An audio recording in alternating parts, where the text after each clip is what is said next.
안녕하세요. 네, 반갑습니다. 반갑습니다. 저희 외갓집은 모두가 다 예수를 믿었습니다. 외가 쪽으로 하면 저는 4대째 예수 믿는 사람입니다. 근데 저희 친가 쪽은 저희 아버님이 처음이셨습니다. 그래서 저희 아버지 친가 쪽은 예수 믿는 사람이 없었습니다. 우리 친척 중에 제사 드리는 집이 있었어요, 옛날에.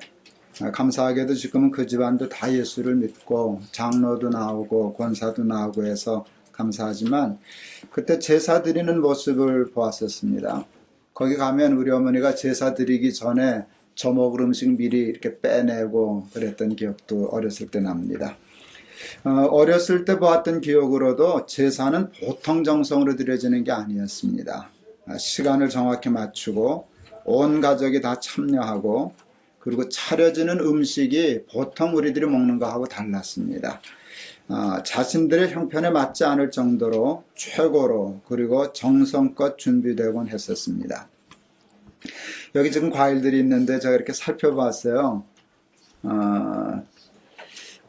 제가 보통 입에 못 싸거든요. 그래서 제가 먹기 위해서 입에 이만한 배 한 번도 사본 적 없어요. 왜냐면 못 사니까. 그런데 절에도 오늘 교회 갔다 한다 하면은 사죠. 이거 이렇게 사죠. 그게 우리가 옛날 하나님 믿기 전에 풍토적으로 제사 드리는 그게 남아 있어서 그럴 거예요. 제사상에 올려놓는 거, 하나님께 드리는 거, 신께 드리는 건 제일 좋은 거, 제일 실한 거. 그렇게 준비하는 마음이 있지 않습니까? 제 사무실은 남산에 있습니다. 자주 남산에 올라가는데 지금은 철망을 쳐서 못 들어가게 했는데요. 무당들이 와서 굿하는 장소가 있어요. 이렇게 사람들이 와서 굿하고 그러는데 그때도 보면 굿을 때도 보면 그 정성과 준비가 보통이 아닙니다. 신을 위하여 차려주는 제사상과 자신들을 위하여 차리는 밥상, 어느 게 더 좋을까요? 제사상이 밥상보다 월등합니다. 아까 얘기한 거랑 마찬가지입니다. 우리는 제사를 예배라고 부릅니다. 그리고 구약시대에는 예배라 그러지 않고 그냥 그대로 제사라는 말을 썼었습니다.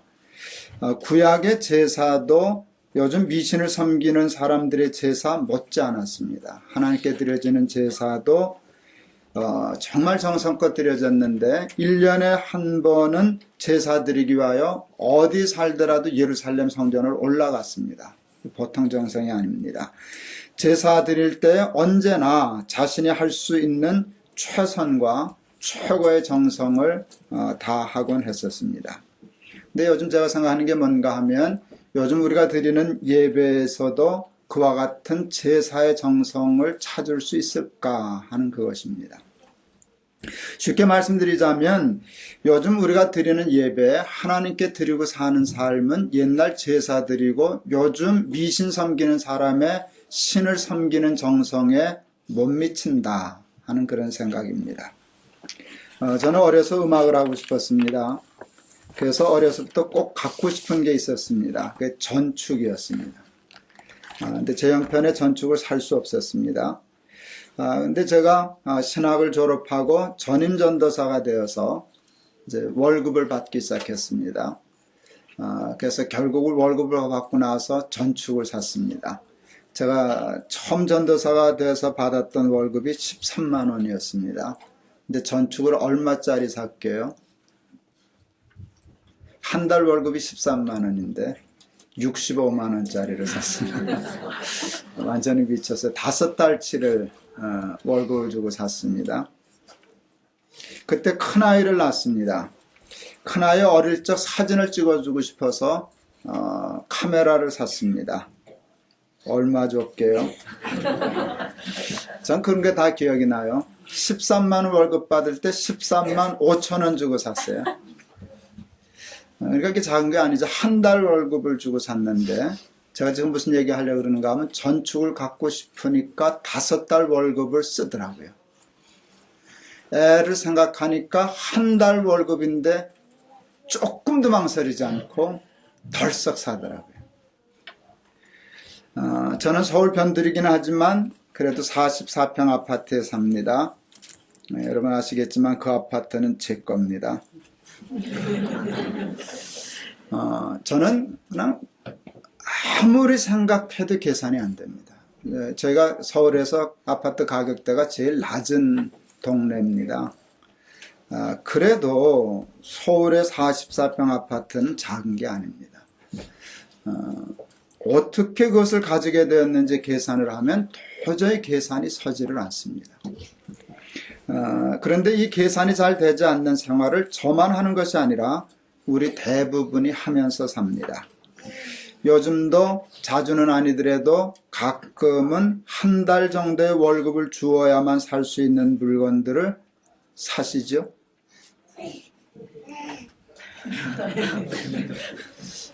어떤 때는 5달치 월급을 주어야 하는 것도 사고 싶다고 마음먹으면 결국은 사게 되시죠. 여러분들도 집을 가지신 분도 계실 텐데 여러분 집 가지고 사시는 분들 집값 계산해 보시면 여러분은 계산이 나오십니까? 그것이 뭐 몇 푼 안 되는데 그럴 사람이 우리 중에 어디 있겠습니까? 한국 사람 누구나 할 것 없이 대부분 아파트나 집을 소유하고 있는 사람들은요 이게 계산이 잘 안 나옵니다. 보통 여러분 한국 사람들이 월급 한 푼도 안 쓰고 모아도 10년 정도는 모아야 집 사지 않을까요? 한 푼도 안 먹고 안 써도. 조금 크면 20년도 계산이 나올걸요. 그런데 어떻게 밥 먹고 살면서 그것을 사나 하면 참 신비한 일입니다. 제가 이 얘기를 통해서 하려고 하는 게 뭔가 하면 욕심이 있으면 결국은 이루어낸다는 것입니다. 그게 사람입니다. 어떻게 해서든지 그걸 만들어냅니다. 요즘 우리들의 씀씀이가 참 많이 커졌습니다. 흔한 건 아니지만 억대 단위의 결혼 예식 자주 봅니다. 호텔에서 하는 결혼식입니다. 거기 하객들 접대하기 위해서 나오는 식사가 10만 원 정도는 된다는 얘기를 들었습니다. 호텔에서 사람을 만나 조금 점잖게 식사를 하려면 10만 원은 되는 것 같습니다. 어느 날 텔레비전을 보니 아동복들 중에 소위 명품 아동복은 보통 100만 원이 넘어가대요. 여자아이 이렇게 예쁘긴 예쁘대요. 코트인데 150만 원인데 그걸 사입히대요. 또 아이들 끌고 다니는 유모차 엄청나던데요. 몇백만 원이라 그러던데요. 그런데 애기 엄마들 대개 끌고 다닙니다. 왜 그럴까요? 자기 애기가 너무 귀하고 예뻐서. 분명히 그 젊은이들 생각하면 자기 한 달 월급일걸요. 한 달 월급 주고 애 유모차 삽니까 안 삽니까? 다 사는 건 아닌데 욕심나면 삽니다. 아이들 돌잔치를 위해서도 저로서는 잘 상상이 안 가는 돈들을 젊은이들은 당연하다는 듯이 쓰는 경우 많이 봤습니다. 젊은이들만 지출이 많아진 게 아닙니다. 제가 생각해 봤습니다. 제가 82년도에 처음 교회가 자가용을 줬는데 그때 포니원 새 차가 얼마였는지 혹 기억하십니까? 82년도에 300만 원이었습니다. 그때 300만 원 정도 자가용이었는데 그 자가용 타는 사람은 그렇게 많지 않았죠. 지금 생각하면 참 재미있습니다. 그 포니원에 기사 두고 타는 분들이 계셨습니다. 그러니까 그때는 자가용이 있다는 자체가 귀한 일이기 때문에 차는 300만 원짜리 포니원인데 기사 두고 뒷자리에 앉아서 타고 다니는 분들 참 많았습니다. 요즘 기사 두고 차 타는 분들이 보통 타는 차의 가격대가 어느 정도 될까요? 최소한 7천만 원, 1억도 넘고 난 1억이면 최고로 비싼 차인 줄 알았더니 그것도 아니대요. 한 2억대 보통 가는 차들이 많이 굴러다니더라고요. 어쨌든 우리 씀씀이가 옛날과 비교하여 비교도 되지 않게 많아지고 있습니다. 물론 모든 사람이 다 그렇게 사는 것은 아닙니다. 검소하게 있어도 규모 있게 사는 사람들이 더 많습니다. 그러나 제가 얘기하려고 하는 일이 어쨌든 그것도 복이라고 얘기할 수 있는데 하나님이 축복해 주셔서 우리 나라와 국민들의 씀씀이가 커져서요.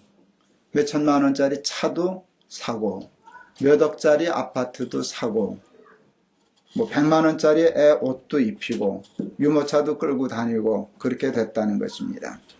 그런데 오늘 제가 여러분들에게 말씀드리고 싶은 것은 뭔가 하면 우리가 하나님을 위하여 쓰는 예배 비용, 하나님께 드리는 제사 비용은 그 속도를 따라가지 못한다는 것입니다. 제가 늘 말씀드리지만 우리나라 경제 속도는 세계 최고입니다. 250배 50년 동안에 성장했습니다. 그러니까 300만 원짜리 차 타던 사람들이 몇 천만 원으로 간 게 당연한 일이죠. 소득이 그만큼 높아졌으니까 소득이 높아지니까 씀씀이의 속도가 굉장히 높아졌습니다. 그런데 우리의 경제 규모가 높아졌는데 하나님 제사 비용도 그 속도로 맞춰서 커져갔는가가 문득 생각났는데 내 속도는 빠른데 하나님께 드리는 속도는 좀처럼 빨라지지 않더라 하는 생각이 이번 추수감사주의를 맞으면서 저한테 깊이 마음의 생각이 많이 들었습니다. 산상보훈의 8복 중에 의에 줄이고 목마른 자는 복이 있다 하시는 말씀이 늘 마음에 듭니다. 우리는 이 욕심에 대해서는 줄이고 목말라 합니다. 무슨 수를 써서도 해냅니다. 왜? 욕심에 줄이고 목말랐기 때문입니다. 근데 하나님의 나라와 의에는 줄이고 목마르지 않기 때문에 속도가 나지 않습니다. 저는 정말 하나님의 나라와 의에 줄이고 목마른 삶 한번 살아봤으면 좋겠다 하는 소원이 생깁니다. 이런 생각을 했어요. 13만 원 월급을 받으면서 13만 5천 원짜리 하나님의 의를 하나님을 위해서 카메라 한번 사보면 좋겠다. 내 아들을 위해서 한 달 월급만큼의 물건을 아낌없이 살 수 있다면, 유모차 살 수 있다면 어느 순간에는 하나님 때문에도 그거 사는 일이 망설여지지 않으면 좋겠다.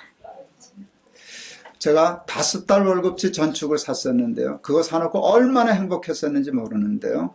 요즘 와서 무슨 생각이 드는가 하면 내가 5달치 월급만큼 하나님 좋아하시는 일 뭐 해드린 일이 있는가 이 생각이 자꾸 듭니다. 44평짜리 하나님의 나라가 욕심나서 그걸 목표하고 내 아파트 하나 사야지.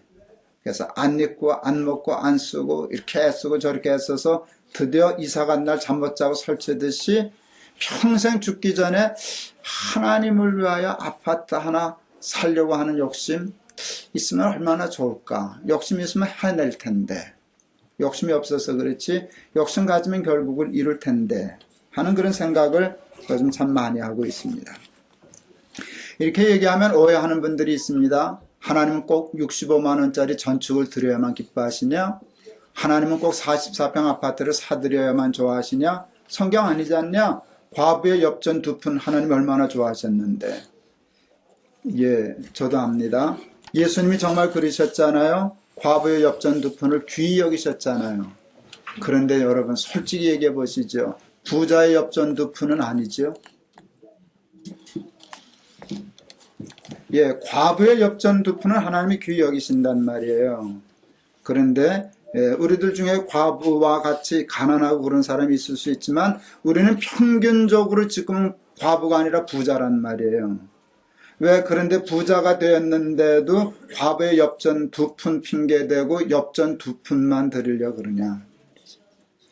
과부의 엽전 2푼은 하나님이 귀히 여기신다. 그러나 제가 오늘 시비를 거는 것은 부자의 엽전 2푼은 성경 어디에도 귀하다 그러신 적 없다. 제가 이 비슷한 내용의 글을 얼마 전 페이스북, 그게 되게 재밌대요 요즘. 페이스북이라고 하는 걸 하는데요. 인터넷 공간에 그걸 올렸어요. 좀 똑같은 게 그런 전축도 사고 나를 위해서는 아파트도 샀는데 이러면 좋겠다 하는 글을 썼더니 이렇게 보는 시각에 따라 딴 데를 보더라고요. 어느 목사님이시더라고요. 댓글을 참 달았는데 아주 제 눈을 끄는 댓글 하나가 있었어요. 제가 그대로 여기 옮겨봤어요. 그럼 몇 억짜리 아파트 팔고 몇 천짜리 아파트로 가고 남은 돈은 하나님 나라를 위해 구제 사역에 쓰도록 하면 되겠네요. 내 가질 것, 내 누릴 것 다 하고 어찌 그렇게 살 수 있겠습니까? 어떻게 목사가 몇 억짜리 아파트 사면서 그런 소리하고 앉았냐? 이제 그 얘기예요. 뭐라고 좀 써볼까 그러다 또 예, 뭐 또 맞는 말이기도 하니까. 그런데 제가 지금 하는 말 쪽에 있어요. 하나님께 대해서 인색하다는 얘기를 하는데, 그러면 그 목사님 얘기처럼 아파트는 살면 안 되나? 전축은 정말 사면 안 되나? 한 달 봉급만큼의 카메라는 정말 사면 안 되나? 그럴 때 그것도 나는 극단이라고 생각했단 말이에요. 난 아파트 살아야 되는데 생각했어요. 저는 그 목사님의 댓글에는 동의하지 않아요.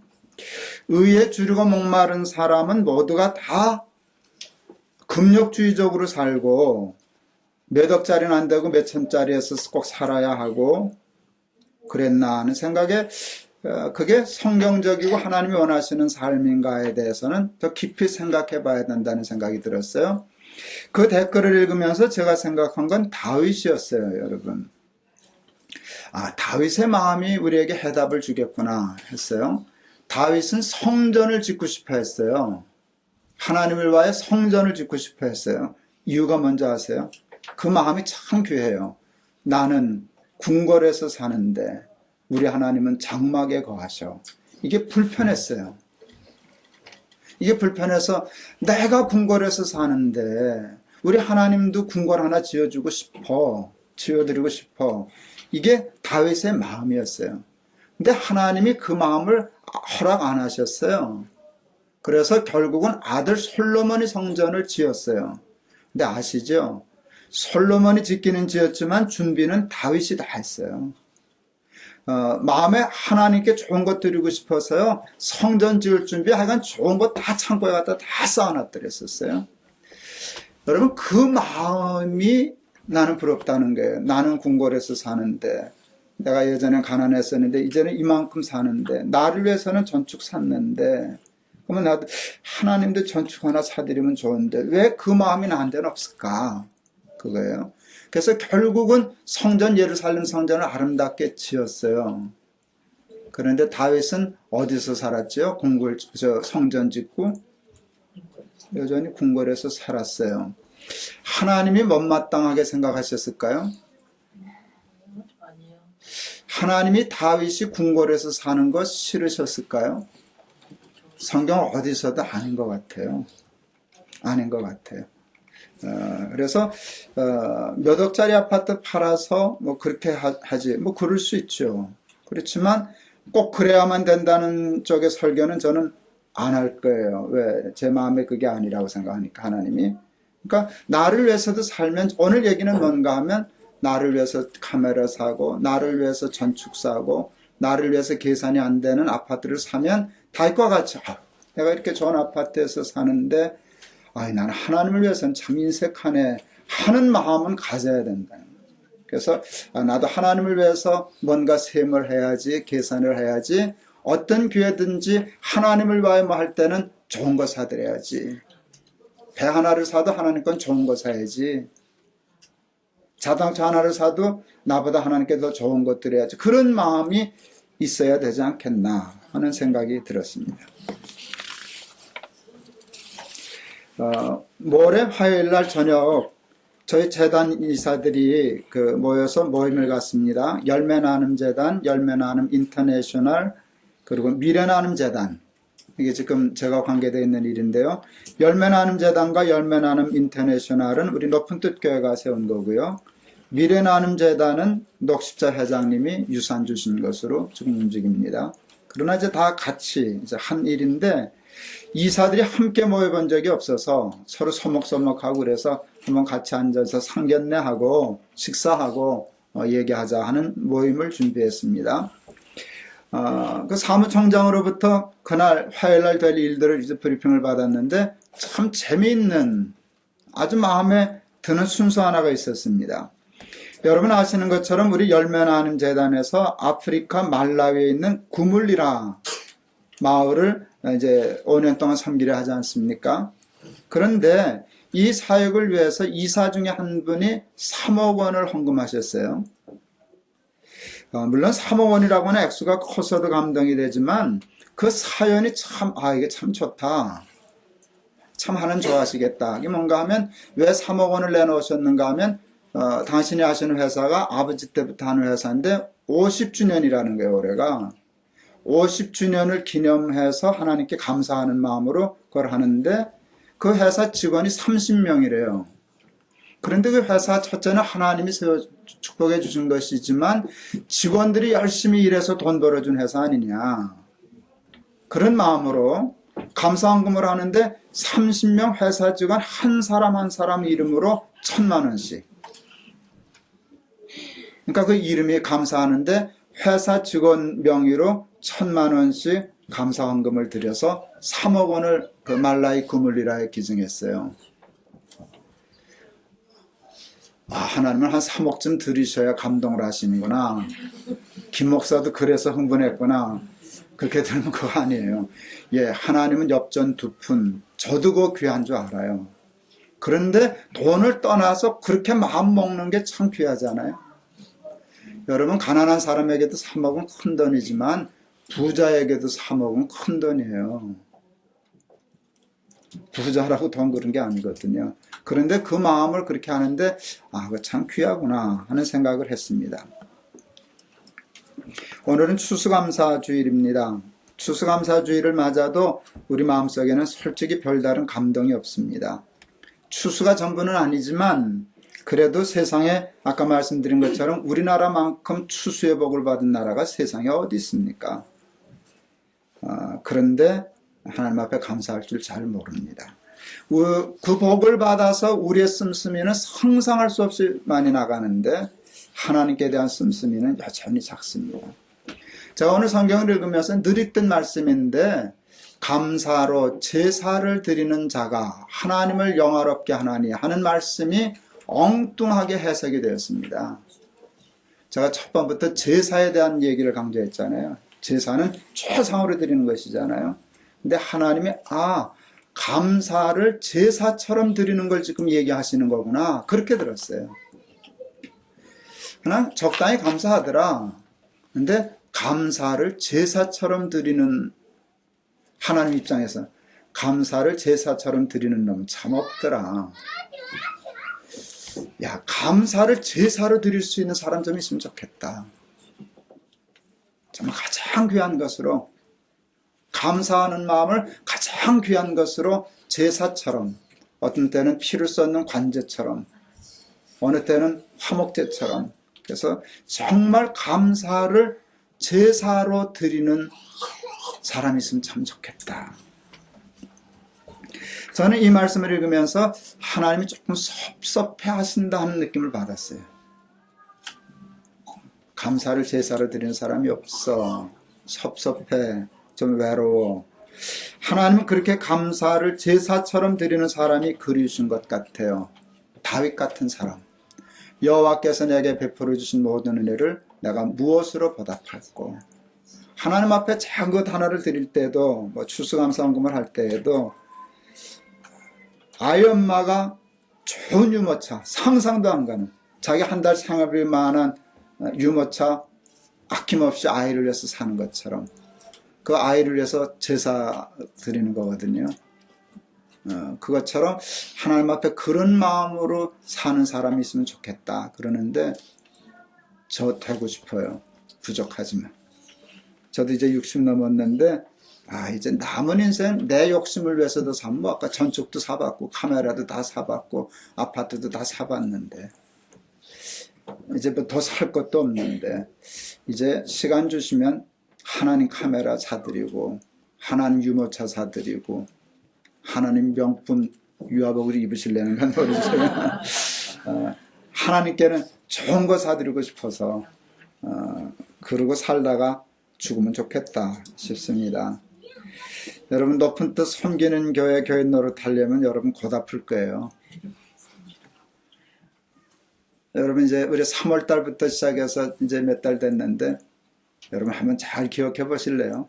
제 설교는 밤낮 오늘과 똑같았어요. 왜 그런가 생각했어요. 온통 내 머릿속에 그거밖에 지금 안 들어가 있으니까.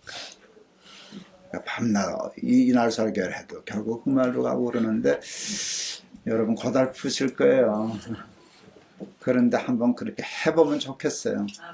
그렇게 해보면 좋겠어요. 그래서 늘 하나님 생각하면서 하나님께 옥합 준비하면서 하나님을 위한 좋은 것 준비하면서 그걸 인생의 목표로 삼고 살아가는 교회 하나쯤 있어도 되지 않겠습니까?